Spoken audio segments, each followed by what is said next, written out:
Assalamualaikum warahmatullahi wabarakatuh.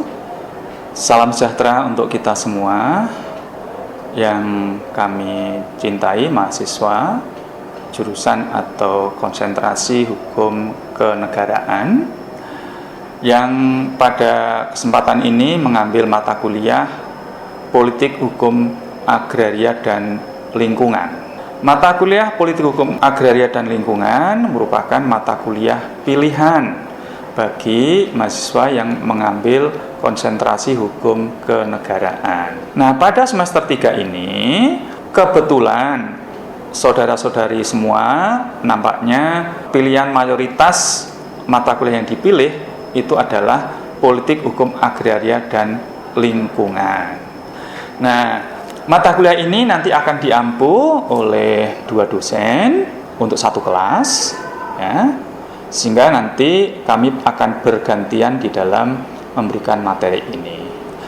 Materi sudah kami susun dari pertemuan pertama sampai pertemuan ke-16, dan harapan kami dengan mengikuti perkuliahan politik hukum agraria dan lingkungan ini, kami berharap bahwa mahasiswa memiliki keterampilan umum, yaitu mampu menemukan atau mengembangkan teori, konsep atau gagasan ilmiah baru, dan dapat memberikan kontribusi kepada pengembangan ilmu hukum agraria dan hukum lingkungan, khususnya kaitannya dengan bidang reforma agraria dan keadilan sumber daya agraria berdasarkan nilai-nilai ekologis dan nilai-nilai hukum Pancasila.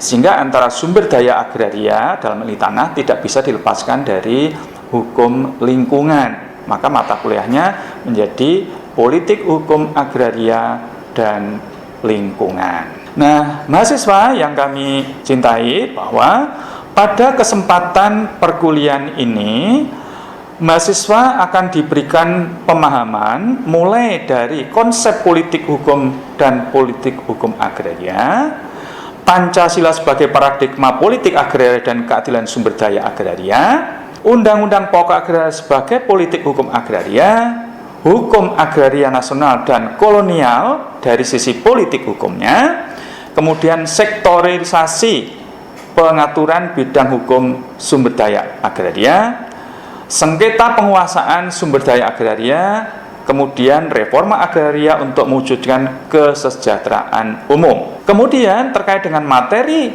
hukum lingkungannya, saudara-saudara akan diberikan pemahaman tentang konsep dasar politik hukum lingkungan, kemudian mengenai kedaulatan lingkungan, teori atau konsep dalam pengembangan hukum lingkungan, politik hukum lingkungan sebelum dan sesudah perubahan Undang-Undang Dasar 45, kemudian konstitusi hijau, serta etika lingkungan dan keberlanjutan ekologi.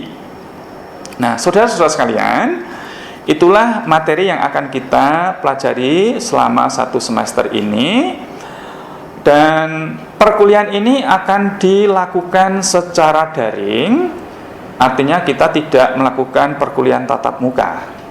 Nah, seperti pada pertemuan atau semester kedua kemarin, kita juga sudah secara berangsur-angsur kita menggunakan kuliah secara daring. Tapi pada semester 3 ini kami berharap bahwa kami dan dosen siap untuk memberikan perkuliahan secara daring lebih baik dari apa yang sudah pernah kami lakukan pada semester 2 kemarin. Nah, kami nanti di dalam perkuliahan ini akan menggunakan aplikasi Fiklas. Kalau semester lalu kita menggunakan Siakadu, tapi semester ini kita akan menggunakan Fiklas. Selain juga nanti Siakadu juga tetap akan digunakan. Nah, untuk materi Fiklas, khusus untuk materi politik hukum agraria, sudah kami siapkan dari pertemuan pertama sampai nanti pertemuan ke-8. Untuk pertemuan 9 sampai 16 nanti akan dipersiapkan oleh dosen yang lainnya. Oleh karena itu, saya berharap bahwa mahasiswa nanti bisa akses mata kuliah politik hukum agraria dan lingkungan ini menggunakan akun SSO. Bagi yang belum punya atau mungkin lupa akun SSO-nya, nanti bisa berhubungan dengan TIK ya di Unila.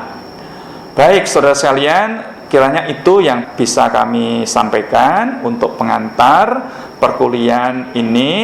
Dan sebagai pengampu mata kuliah, tentu saya berharap banyak bahwa saudara-saudariku itu sungguh bisa mengikuti perkuliahan dengan baik, menyimak segala sesuatu yang disampaikan oleh dosen, dan tentu keberhasilan dari perkuliahan ini bukan dari dosen kalian, tetapi tergantung pada keaktifan dan keseriusan dari mahasiswa untuk mengikuti perkuliahan ini dengan baik. Demikian pengantar saya, terima kasih. Selamat belajar.